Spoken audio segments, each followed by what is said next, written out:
Vamos começar pela Coreia do Norte. A Coreia do Norte fez saber que este ataque israelita e norte-americano ao Irão é uma agressão ilegal, nada de novo aí.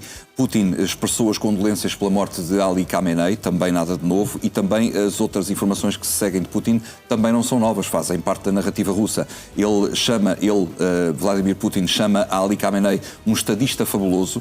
O que aconteceu, diz Putin, foi um assassinato cínico por parte das forças norte-americanas e israelitas e diz que foi uma violação de todas as normas da moralidade e lei internacionais. É claro que nos lembramos todos onde é que estaria esta moralidade e a lei internacional quando a Rússia atacou a Ucrânia, mas isso agora é um bocadinho paralelo. Entretanto, os ataques israelitas estão a continuar em Teherão, pelo menos em 7 locais no centro da cidade, para além da polícia, para além das imediações da televisão estatal. Há também informações que o aeroporto internacional de Teherão, e Teherão tem 2 aeroportos, um aeroporto internacional e um aeroporto nacional para voos domésticos. Esse aeroporto, o internacional, terá reportado alguns estragos por causa dos primeiros bombardeamentos de Israel que fizeram a Teherão. Isto para reforçar outra vez que ontem Israel atacou essencialmente alvos no Irão, do lado ocidental do país, mas hoje, segundo as forças de defesa israelitas, hoje os ataques que estão a acontecer em Teherão são os primeiros que Israel está a fazer na capital iraniana. Vamos juntar aqui a análise no Now. São nossos convidados Armando Esteves Pereiras, diretor-geral editorial adjunto da Média Livre, também o Major-General Tiago Vasconcelos e o professor universitário de Relações Internacionais Vasco Rato, por quem eu começo. Bom dia a todos. Professor, derrubar um líder supremo não é derrubar naturalmente um regime? Não, mas é um bom primeiro passo. O regime é difícil de derrubar, porque, contrariamente àquilo que se pensa muitas vezes, não é um regime ditatorial de uma só pessoa. O regime, aliás, está altamente institucionalizado. E há pessoas que não foram, ontem, não foram apanhados nestes ataques, que estão em condições para assumir a liderança do país. Aliás, há uma pessoa que sobreviveu ontem que, na prática, tinha uma grande influência e poder-se-á dizer que até, de certa forma, era o líder, não formal, mas liderava, que é o presidente do Conselho de Segurança Nacional, o Arejamani. Ele sobreviveu e, portanto, o regime tem, pelo menos ali, uma pessoa à volta do qual se pode agora tentar reagrupar. Mas não é fácil. Por alguma razão, Trump disse que agora cabia aos iranianos tomarem a iniciativa, regressarem às ruas, de modo a assegurar esse mesmo desfecho. Mas a campanha terá de continuar. Quer dizer, nós vimos uma coisa semelhante há uns anos, já lá vão muitos anos, mas na Sérvia, quando a NATO bombardeou durante meses a Sérvia e, em última análise, conseguiu esse objetivo, que era o derrubo de Milosevic na altura. Portanto, estamos a ver uma coisa semelhante. E, portanto, esta guerra pode perdurar durante semanas ou até meses. Agora, não pode durar eternamente, porque há uma altura em que se torna insustentável, tanto para Israel como para os Estados Unidos, continuar nesse tipo de ação. Major-General Tiago Vasconcelos, e sobre este míssil agora que foi interceptado, iria a caminho de uma base norte-americana, está em risco outras bases norte-americanas ou o Irão não tem capacidade de atingir essas outras bases, na intenção?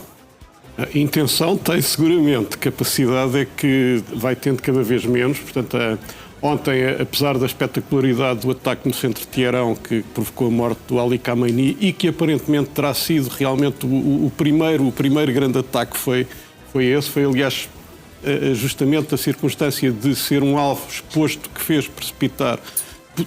Especula-se que poderá ter sido essa circunstância que fez disparar o lançamento do ataque, o alvo estar, um alvo de elevado valor, estar vulnerável e poder ser atacado.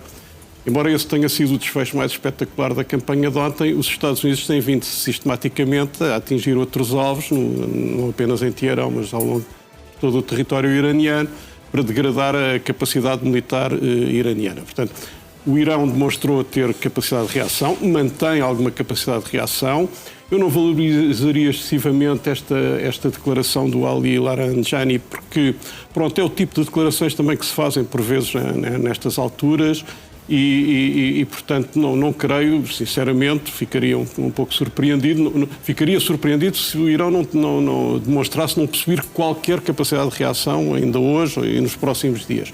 Mas ao ponto de virar a sorte do conflito, nem por sombras, quer dizer, não tem hipótese nenhuma e, portanto, eu acho que agora o que se vai passar, durante mais ou menos tempo, como disse aqui o professor Vasco Rato, é durante alguns dias, semanas, o que for necessário, ir degradando progressiva e sistematicamente a capacidade militar dos iranianos.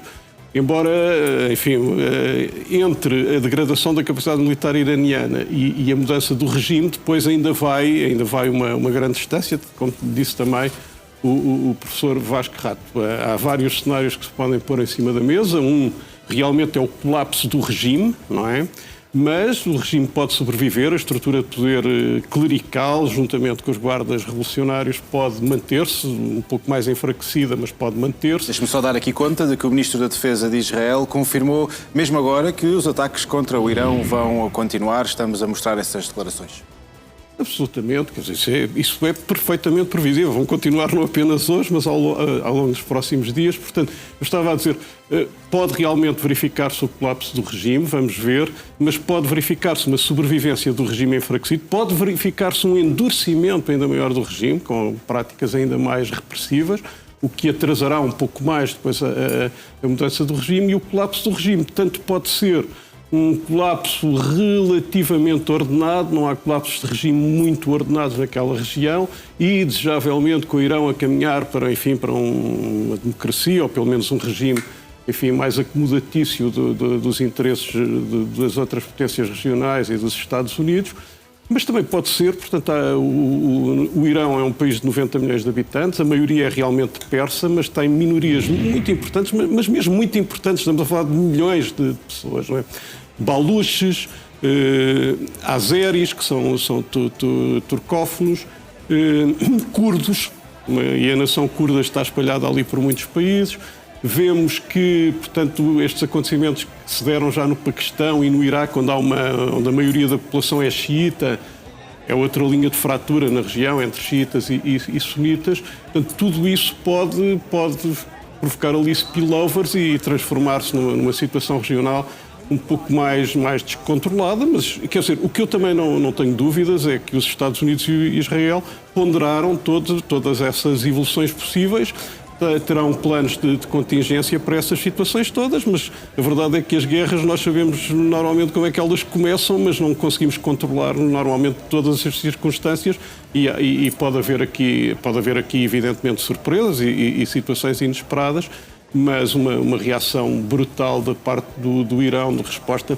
Se tivesse isso, nada disto tinha acontecido, não é? Se o Irão tivesse uma capacidade enorme, ou se já tivesse armas nucleares, por exemplo, nada disto teria acontecido. Deixa-me aqui ouvir o Armando.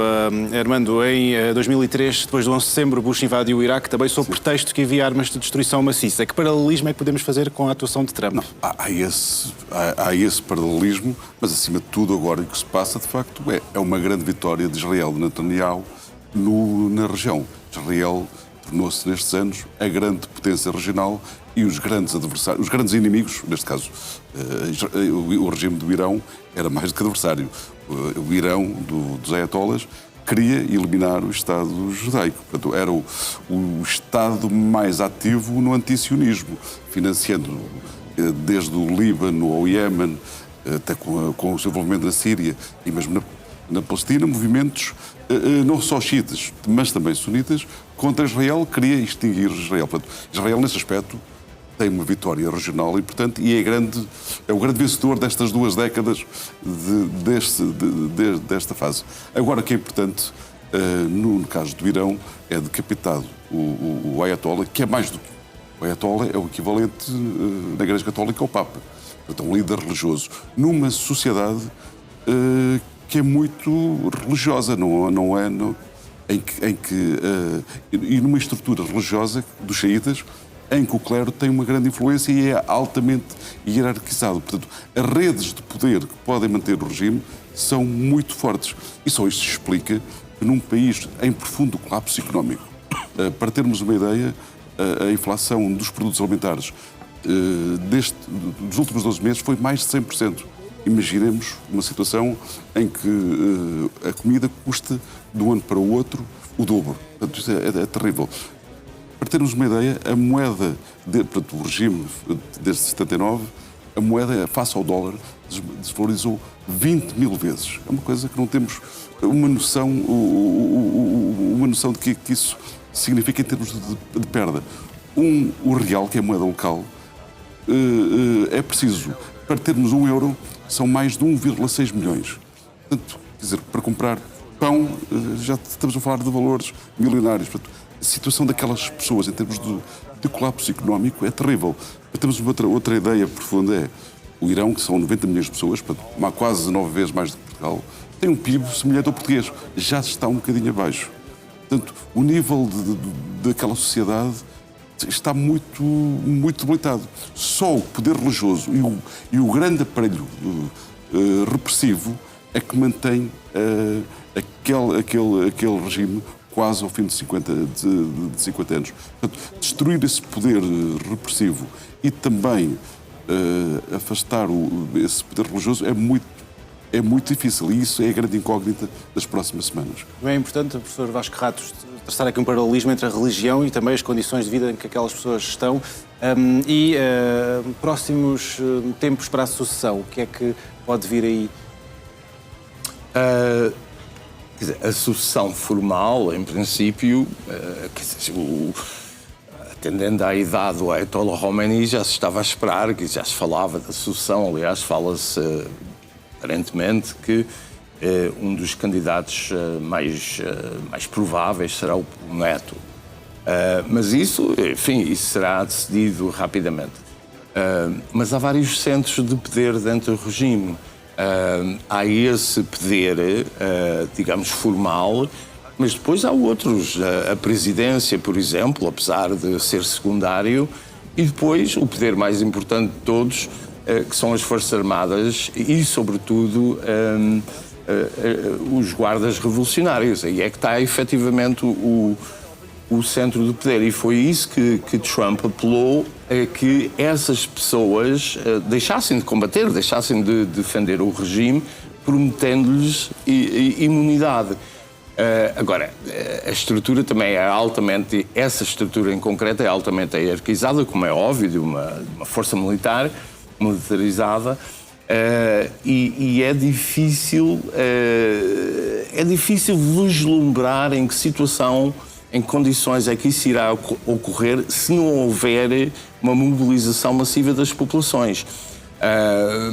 O que me pareceu ontem ao ouvir Donald Trump, o que me pareceu foram duas coisas. Primeiro é que o que está provavelmente na cabeça tanto de Israel como dos Estados Unidos é o seguinte, é reproduzir, de certa forma, a Revolução de 1979, porque o Shah cai justamente quando as Forças Armadas deixam de defender o regime e, portanto, esse apelo Trump fez ontem. E a outra coisa que também me pareceu importante nas palavras que ontem preferiu foi o seguinte, este apelo à mobilização, a dizer que era a última oportunidade que os iranianos tinham para se livrarem deste regime opressivo, mas também isso também é uma saída para os Estados Unidos e para Israel. Por outras palavras, estão a dizer, bom, existe aqui uma oportunidade para derrubarem o regime, mas têm de assumir as consequências, têm de ir para as ruas, têm de protestar, têm de lutar contra o regime. Se não fizerem isso, então Israel e os Estados Unidos não podem ajudar mais. E, portanto, já vislumbramos aqui uma eventual saída, não é? Tanto para os Estados Unidos como para Israel, que podem chegar daqui a umas semanas, podem dizer, bom, não há condições, não houve contestação ao regime e, portanto, já não há mais a fazer.